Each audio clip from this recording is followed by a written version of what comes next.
3 days after I changed the locks, my son stood on my front porch with a real estate agent and 2 signed contracts he couldn't execute. The look on his face when his key didn't work was worth every sleepless hour I'd spent untangling what he'd done behind my back. My name is Linda. I'm 63 years old, and I've been a widow for 7 years when this happened. I spent 31 years as a bookkeeper for a regional medical supply company before I retired, so I know my way around financial documents and fine print. My husband Tom left me the house free and clear, a decent life insurance policy, and a monthly pension that covered my needs with some leftover. I also left myself something else without realizing it, a habit of saying yes to my only son, Kevin, every single time he asked for help, no matter how much it cost me. It happened on a Sunday afternoon in April. I was in my kitchen washing the lunch dishes when Kevin let himself in through the side door. He had a key, of course. He'd had one since he was 16. He walked in with his wife Stephanie trailing behind him, and neither of them said hello. Kevin sat down at my table, pushed aside the vase of tulips I'd just bought at the farmer's market, and slid a folder across the oak surface. I turned off the faucet. The silence in that room felt thick. "Mom, we need to talk about your living situation," he said. "You're too old to live alone. Stephanie and I found you a nice assisted living community over near us. It's time to sell the house." I didn't cry. I didn't yell. I didn't argue. I dried my hands on the dish towel, walked to the table, and sat down across from him. I opened the folder. Inside were brochures for a facility I'd never heard of, a comparative market analysis for my home estimating its value at $342,000, and a contact card for a real estate agent named Bryce Kellerman. "That's very thoughtful," I said quietly. "Let me think about it." Stephanie snorted. "There's nothing to think about, Linda. You can't maintain a 4-bedroom house. You're going to fall or forget to pay a bill or something. This is what's best." I closed the folder. I smiled. I told them I'd consider it. They left 20 minutes later looking satisfied. That night, I sat in Tom's old recliner and let myself connect the dots I'd been ignoring for 3 years. The $500 a month I'd been transferring to Kevin's account since he lost his job in 2020 and never stopped, even after he got hired somewhere new.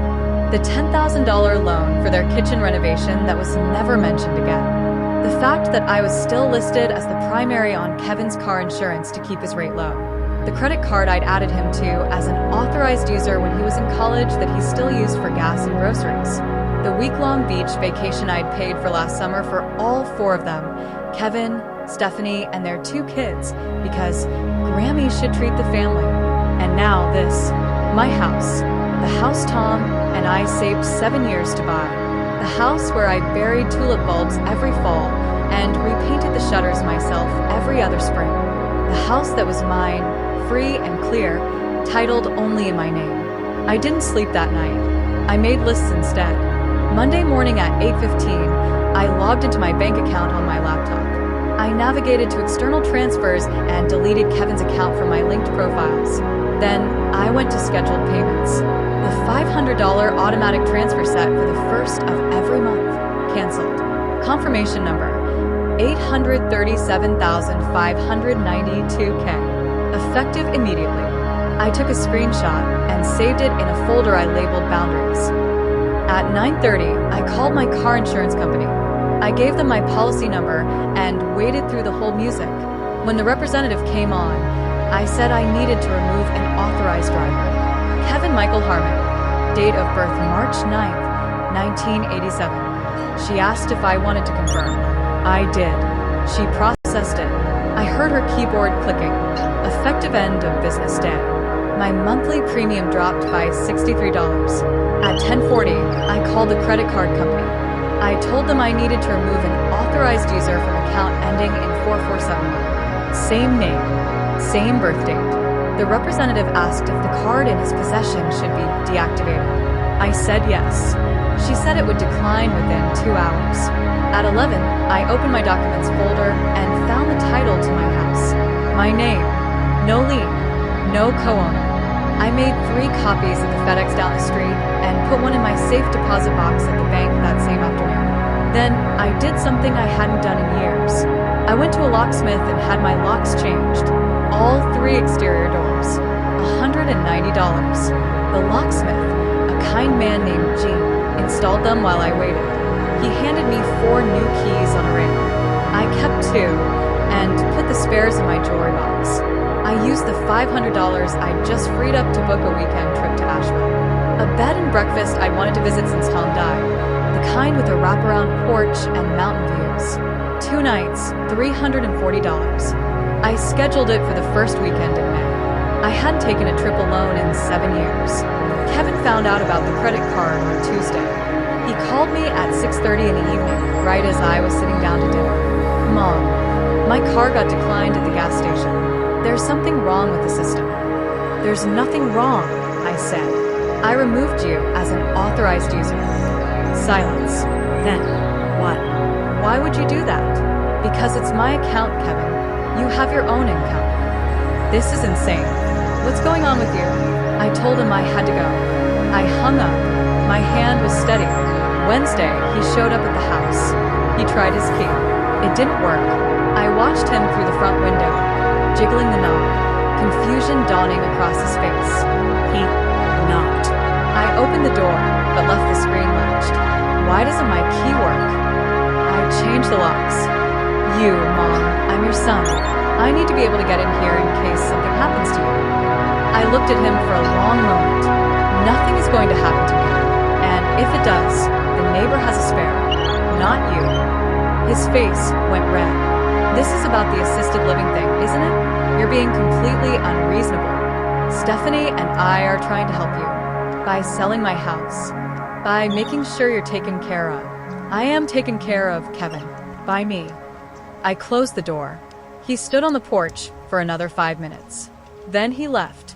Thursday, my daughter-in-law tried. She called mid-morning, her voice dripping with false sweetness. "Linda, I think we got off on the wrong foot. We're not trying to force you into anything. We're just worried. You're all alone in that big house. What if you fell?" "I have a phone, Stephanie. I have friends. I'm 63, not 90. But you're not getting any younger. And honestly, Kevin and I could really use the equity from the house too." There it was. "To what?" She paused. "To invest in our future. We were going to make sure you were comfortable, obviously. But the money from the sale would help us buy a bigger place, and then you could visit whenever." "Stephanie, I'm going to stop you right there. The house is mine. It will remain mine. This conversation is over." I hung up. Friday, my daughter called. Not Kevin's sister. He was an only child. My late husband's daughter from his first marriage, Amy, who I'd stayed close with over the years. She'd heard from a mutual friend that something was going on. "Linda," I ran into Claire at the grocery store. "She said Kevin's been telling people you're having memory problems, and that's why he's trying to get you into a home." My stomach dropped. "I'm not having memory problems." "I know. That's why I'm calling." "What the hell is he doing?" I told her everything. The folder, the real estate agent, the lies. She was quiet for a long moment. "Aunt Linda, I'm so proud of you." I hadn't realized how much I needed to hear that until she said it. 2 weeks later, Kevin and Stephanie showed up together. It was a Saturday morning. I was trimming the roses by the mailbox when their car pulled up. Kevin got out first. He looked tired. "Mom, we need to talk. Can we come in?" No. "We can talk here." Stephanie stayed in the car, arms crossed. Kevin stood on the sidewalk, hands in his pockets. "You cut me off from everything. The bank account, the credit card, the insurance. I don't understand why you're punishing me." "I'm not punishing you. I'm stopping enabling you." "Enabling? I'm your son. And you're 41 years old with a job and a family. You don't need my money. You need my house." "That's not," he stopped. He looked at the ground. "We're in a little debt. The market analysis, I just thought if you were going to downsize anyway." "I'm not downsizing. I'm not moving. And I'm not bankrolling your life anymore." "So that's it? You're just going to cut me out?" "I'm setting boundaries, Kevin. You're welcome in my life. You're not welcome to my assets. There's a difference." He stared at me. For a second, I thought I saw something like understanding in his eyes. Then Stephanie honked the horn, and he turned and left. 6 weeks later, Amy told me Kevin had taken a second job doing weekend delivery shifts. Stephanie had gone back to work part-time. They'd sold the boat they bought 2 years ago, the one I didn't know I'd indirectly helped pay for. They were managing. Struggling, maybe, but managing. In late June, I got a text from Kevin. "Mom, can we meet for coffee? I want to talk." I thought about it for 2 days. Then I replied, "I'm not giving you money or changing my plans. If you understand that, then yes." He never responded. I went to Asheville in May like I'd planned. I sat on that wraparound porch with a book and a cup of coffee and watched the sun come up over the mountains. I didn't think about Kevin or Stephanie or the house or the betrayal. I thought about Tom and how proud he'd be that I finally learned to say no. I thought about the next 30 years, however many I had, and how I was going to spend them on my terms. I'm still in my house. I still plant tulips every fall. And my door is locked. Here's what I learned, and maybe it'll help someone else who needs to hear it. Loving someone doesn't mean letting them take from you until there's nothing left. It doesn't mean sacrificing your security, your peace, or your home to make their life easier. Family will test your boundaries harder than anyone else because they know exactly which buttons to push and which guilt to deploy. But you're allowed to have limits. You're allowed to say no. You're allowed to protect what you've built, especially when the people asking you to give it up are the ones who contributed nothing to building it. Being a good mother doesn't mean being a doormat. It means teaching your children that love has boundaries, respect goes both ways, and you can't manipulate someone into caring for you. I gave Kevin a lot over the years. Money, time, grace, second chances. The one thing I should have given him sooner was a closed door and the chance to stand on his own. I don't regret protecting my home. I regret that it took me so long to realize it needed protecting. Your life is yours.